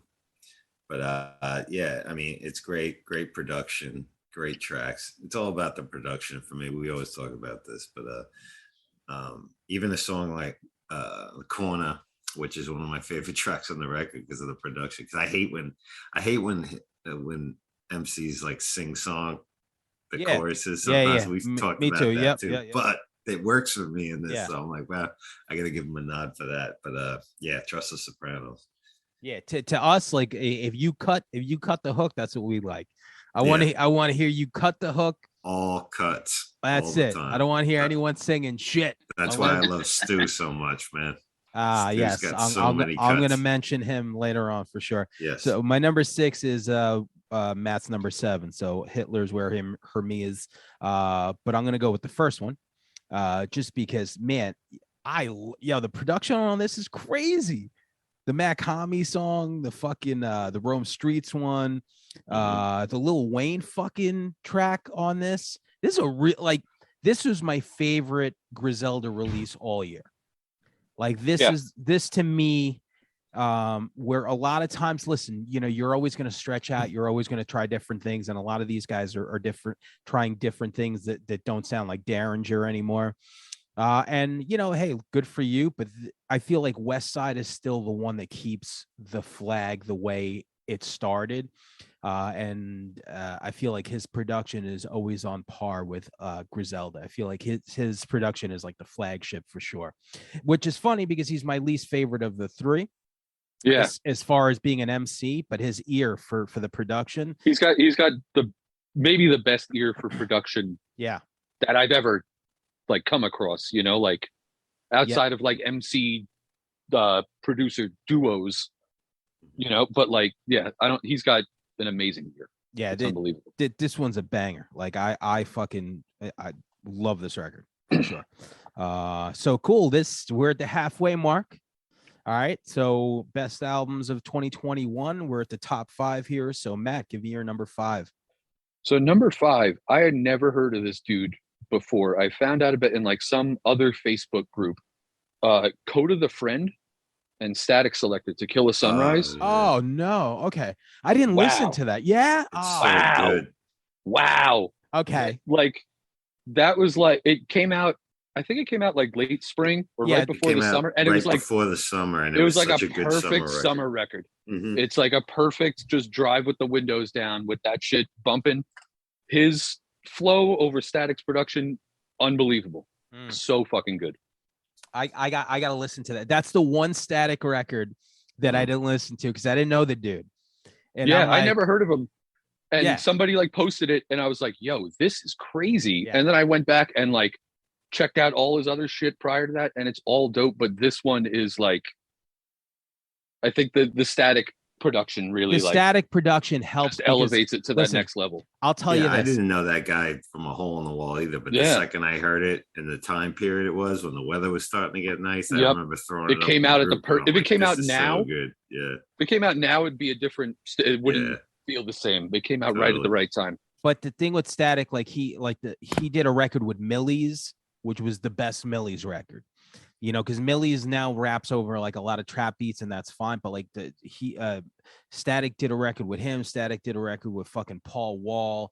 Like people that like I wouldn't normally listen to, but with that Static fucking stamp, he's basically he's the new Premier. That's what he is.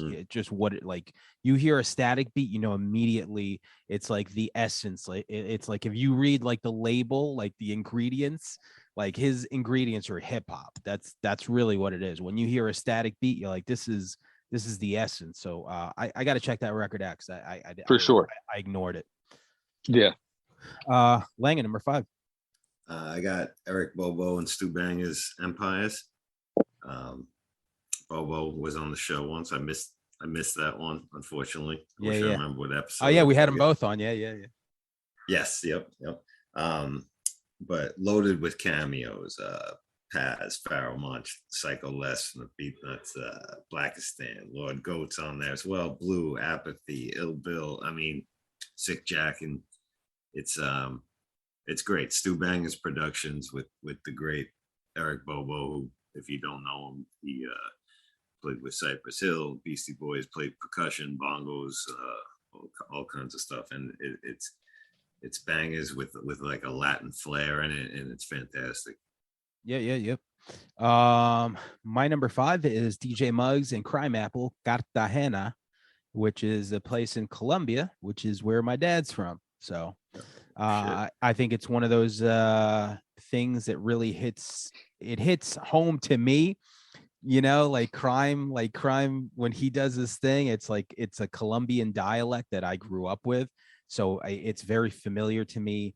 Bathtubs full of Voo, Tony Tucci. There's some really cool stuff on this record. The other record, obviously, they did was Medallo, which was another great record. Peligrosísimo is like just an all Spanish song, which is really cool. The thing about Crime is like I feel like he's very much like one of us because his references are so left field. He's almost like Action with his references, where it's like, you know, he'll drop like John Lovitz, he'll drop like an Office reference, and then he'll drop like real like deep hip hop shit. So it's like his pop culture like intake is ridiculous, you know, and he's very much like I feel like he would be perfect for Red River. So one day we'll get him on. Yeah. So yeah, man, that's my number 5. I love it. I'm a diehard Crime Apple and DJ Muggs fan. So number 4, Matt. Number 4, I got Nas, King's Disease 2. I liked the first one. I thought it was great, but I feel like him and Hit Boy really hit their stride with the second one. That Lauryn Hill verse is crazy. I remember everybody going nuts about Eminem's verse. I won't get into my thoughts on him, but that was Lauryn good. Hill verse, it was fine. At this point, I'll keep it short with Eminem. We get it. You rhyme a lot of words. Yeah. We get it. I Say some shit that actually matters. But the Lauryn Hill verse was dope. The production was dope. Just overall great record. I love 40 Side. I love the story behind that. Death Row East, another great story. Yes. Moments is another one. So this record is the best Nas record in a very long time. And what I really love about this record is that just like Jay-Z's 444, these guys are rapping I don't want to say what a 45-year-old should be rapping, but it's very much like when I hear it, it's like someone who's like an elder statesman, like an older dude that's been like that's what the lyrical content on this really is, and it's very genuine. And he found his collaborator with Hit Boy. King's Disease 2 is great. We said West Side Gun is a great ear for beats. For the longest time, Nas was one of the worst ears for beats. Yeah. So I'm very happy to hear him with Hit Boy. He was the opposite of whatever West Side Gun. Yeah, exactly. Yeah, exactly. So it's good to hear him with somebody who like brings that. And Hit Boy's stuff it's new sounding enough to not sound like dated, but then it's still got that old boom bap that gets the old heads like us. Oh shit, all right. Yeah, he definitely walks that line. So Langan, number 4. I got Big Ghost Limited, Conway the Machine. If it bleeds, it can be killed. I think somebody mentioned that earlier. Matt did. I had it at 10. Yeah. Yes. Yep. Just dark production, sinister beats. Kill All Rats, that track in particular. It's savage. It's some of the best production I heard this year on that record. Cool. Yeah, I got to visit that one. I didn't listen to that one. That one's great. Yeah, I didn't listen to that one at all. La Machina was good, but it was Muggs does like like this, It's very, very dark. Big Ghost has a really good future. I'm very excited to really dip into a lot of his stuff, which I have been. So my number 4 is Real Late with Peter Rosenberg. So this this is one hell of a compilation. I love Velvet Wonder's track. It kicks it off great. West Side Gun, same thing, man. Of course, obviously, to have Snake Eyes, which is Ghostface, Crime Apple, and Jim Jones on it. I love it, and I love Jim Jones. Jim Jones telling the story. He's like about when Rosenberg first met him, and he's like that could have been his worst encounter. So I guess they had some sort of beef, which is great. I like that he could still say that on a song. But here's something that we didn't mention, which is Wu Generation. So the second generation, like all the Wu-Tang kids, and you got having the best rapper, son, as far as like bars go, which is great. And it makes sense, because like he's, I don't want to say the forgotten one, but definitely like the one that no one really ever mentions. The most overlooked. Yeah. So I would say his son is probably like, yo, I want to murder everyone right now. And good for him. Well, he got locked up, right, when they were doing that first record. God, right? Yep. So that's why he wasn't on it as much for that. Well, listen, he had a lot of time to practice in the pen, so I don't know why. he should have came out, because like Capadonna did the same thing, and that the Pillage is a serious album. Sure. Yeah, that's a serious album. So all right, I think I had some of those songs in my top 10 or whatever when we did that Wu-Tang thing. Slang Editorial was a like classic. Yeah, it might have been like my number 2 or 3. All right, number 3 album, Matt. Number 3 is Grand Invincible, Demolition Strictly. It's Dan Lactose, who was in the band Spaz. He did all the beats and he does all the DJ cuts. And then this dude, Luke Sick. And it's just Bay Area rap with like a East Coast boom bap feel. And it's just great. The moment I heard it, I was raving about it. Cool. And that's a good record. All year long. Yeah, it's fantastic. Hella. So what we're gonna do, we're gonna make a Spotify playlist. So as soon as we're done with the episode, we'll do, with your honorable mentions and all that other stuff, make your playlist. Langan, make your playlist, same thing. So all right, when the episode drops, I'll attach it like a week or 2 after and stuff, so people know what we're talking about. So Langan, number 3. My number 3 is the Apollo Brown record that you mentioned earlier. Blacklight. That guy's consistently putting out such beautiful production and real soulful tracks. Like, I'm just talking about, my last selection was for how dark it is. Apollo Brown is like, I don't know, like very uplifting. It's spiritual. It's the MC he worked with, Staley on that. I wasn't familiar with him. Me neither. Yeah. But anything Apollo Brown puts out, and it's got Sky Zoo on it, who I love. It's just a really uplifting, conscious record. And the production's flawless. Well, last year he put out a record with Che Noir, who's fucking amazing, and she's on that Rome Streets Ransom record, the song Claudine, which is really fucking dark and really good. But that whole record with Apollo Brown and Che Noir, fuck, that made it on my top 10 last year. Such a goddamn good record as well. And then once again, like he's I don't want to throw RZA in it again, but it's like they have that style. He has. He's like a descendant. He's in the lineage. He's in the lineage for sure. So, my number 3 is already mentioned. Stu Bang and Eric Bobo, Empires. Man, there's a time, following Stu, where you watch everything that he puts out, like these clips and stuff, and every song that he does, I feel like he's tapped into our brain, me and Langan specifically, where his production is just, it's almost like he's doing it for us, because everything he does is like a fucking home run. It's like, it's like, God, I don't want to say lineage of Necro, but like he takes that stuff, like that production where it's like you take these weird like horror movie synths, and then like it's just a really dark like palette and stuff. And man, on this record, Chemtrails. What else do I love? I love the one with Psycho Les from the Beat Nuts, Total Chaos. There's just some really good stuff. Like, for a compilation, it just fucking hits really fucking hard. Street Smarts with Ill Bill and OC. Get with this one. That's my favorite one on there. Yeah, it's like it's loaded.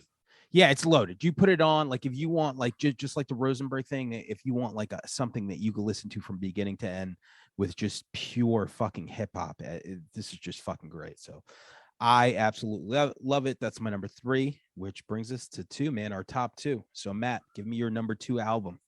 Number 2 was mentioned already, but Tyler, Call Me If You Get Lost. Oh wow, cool. All right. Yeah, when I first heard that, my buddy Tim was like, "Yo, you gotta check that out." Yeah. And I was like, "All right, whatever." Like Tyler's cool, but Yeah. I'm like over it, And then I heard it, and I was like, "All right, no, it's top to bottom." You mentioned Lumberjack. That song is amazing. Yeah, it's so talented, and like it's a really fun album. Like it's a younger dude making a really fun album of like real hip hop stuff. I also love DJ Drama. Those yep. Gangsta Girls mixtapes were my shit back, like in like my mid-20s. Yep. So like hearing him on there, when he's like, "We're out, girl fed me French vanilla ice cream. We all got our toes out." Like just hearing that shit, like really like good touch, great touch for him to. It added a little something to it. Yeah, for sure. I the last thing that I really loved was Goblin. And then a couple of things came out, and I'm like, oh, this is cool. Odd Future definitely were like Guns N' Roses, where I feel like they imploded as soon as they started, because it was just young kids, and they were probably really hard to wrangle and very hard to deal with. Yeah, and like Earl's grandma like sent him to like military school or some shit like that, I think, right? Yeah. But like I remember when they first came out, like the energy, like they had such a punk vibe to them, Yeah. Like you see the performances, and they were just like these like skate rats, and it was just a lot of fun. So to 10 years later to have him put out a really good record at the height of his popularity, because kids still fuck with him. Like, I mean, he's headlining Lollapalooza. Like he's still very relevant. And he did a really good interview on Hot 97 with Ebro. And like you hear this kid, and he's fucking smart as a motherfucker, man. I saw part of that. Yeah, he's just like, I don't know. He's just fucking like him and like Vince Staples. Like Vince did Drink Champs. Like these are just kids that are just like really mentally with it. Like they have all this fame and popularity, and when you hear them talk, you're like, oh yeah, you're gonna be all right for sure. Yeah. So that's your number 2, Lang, and number 2. I got Apathies, Where the River Meets the Sea. I didn't listen to that record, and it's weird because he's so good, but I didn't. Consistently puts out like just solid records, like complete records. And lyricism too, like just his lyricism is like second to none. It's amazing, and I guess he does the production on it too. I was trying to look up on who did this record in particular, but it's a very we were talking about before about the elder statesman with Nas. He's coming from a real mature place and where his life is at right now, and this record is very reflective of his whole career. It's got like a water theme to it. A lot of the songs mention water, rain. He's from Connecticut, and it has a tie-in with that. It's a very like a fully conceived record from start to finish. It works well as a whole piece, not just the tracks, which the tracks are great. In particular, We Don't Fuck Around and PSC, 2 bangers, and it's great. And I don't think enough people got enough chatter.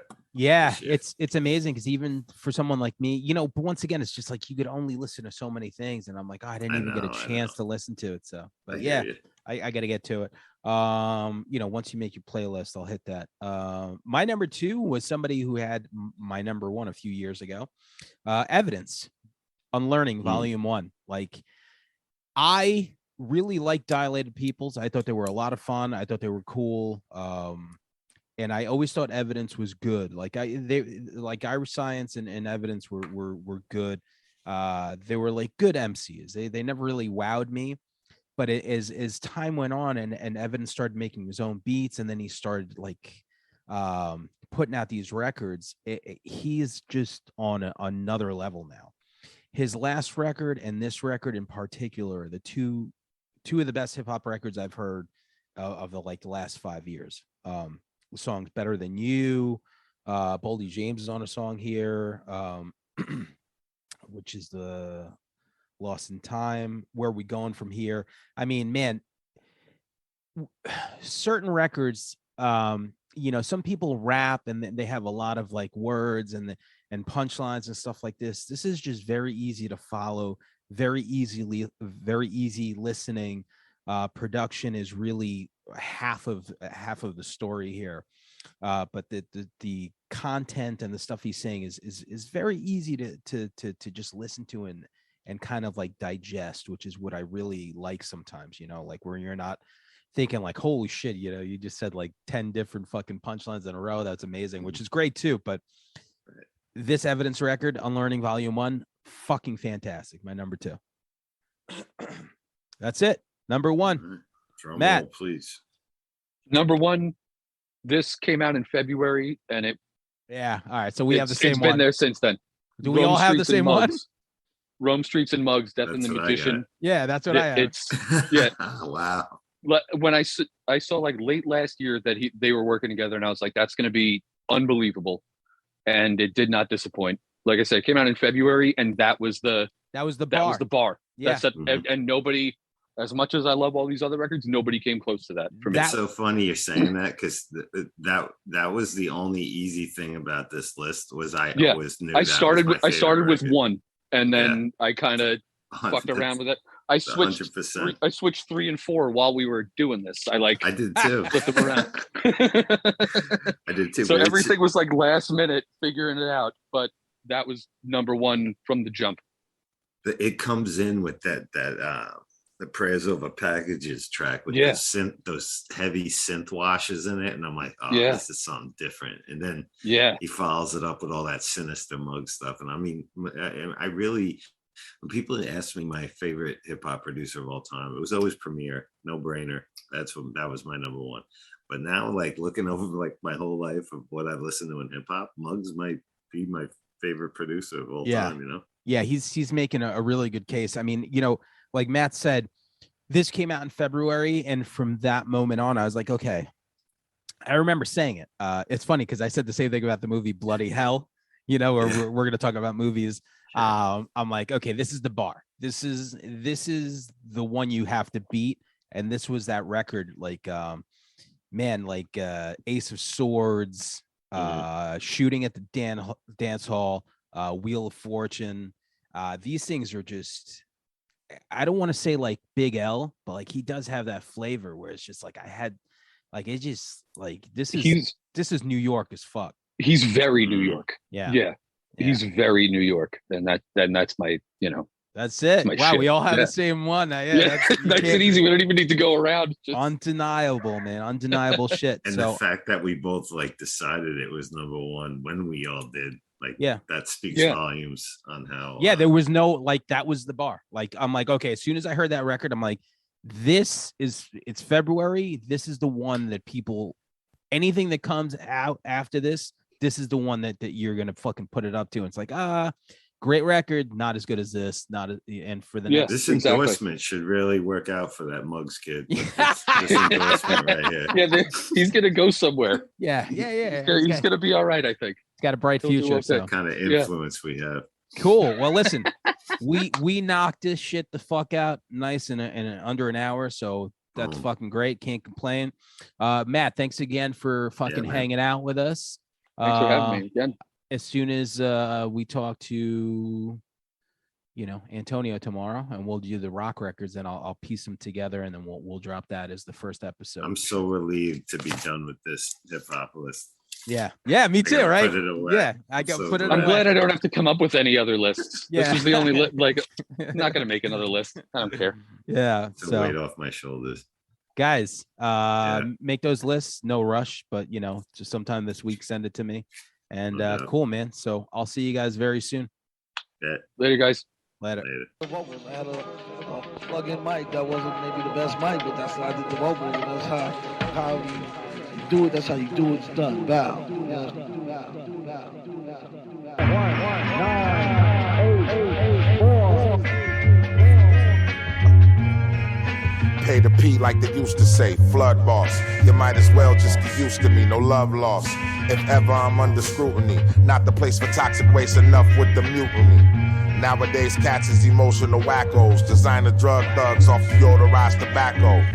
Give me mines from the ground if we blazing fresh grab. I mean, I deal with no over-manufactured flavors. Big fish in the big town. Michael dug in the crates and left the sample stripped down. Profound. My composition gave the competition only one choice. Quit now or skip town. Put your chips on this guaranteed get back. Pressing every foot in the game like yeah, I'm with that. Line it up, this, that. From the shoulder soldier throwing boulders make you feel like it's a motherfucking mismatch.